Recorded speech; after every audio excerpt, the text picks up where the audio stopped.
Laskumapin pääkäyttäjä voi kirjautua palveluun käyttämällä tunnuksia, jotka on luotu palveluun rekisteröityessä.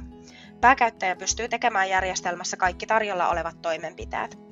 Mikäli on tarvetta saada laskumappiin omat tunnukset useammalle käyttäjälle, onnistuu tämä laittamalla pyyntö Apixin tukeen.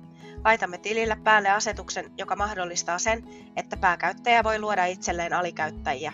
Alikäyttäjän tunnusten tekeminen onnistuu, kun pääkäyttäjä kirjautuu laskumappiin omilla tunnuksillaan. Laskumapista valitaan kohta työkalut ja sieltä voi valita käyttäjät välilehden. Täältä voi luoda käyttäjälle oman tunnuksen ja salasanan. Voit laittaa ruksin niihin oikeuksiin, joita haluat alikäyttäjällä olevan. Paina lopuksi lisää nappia.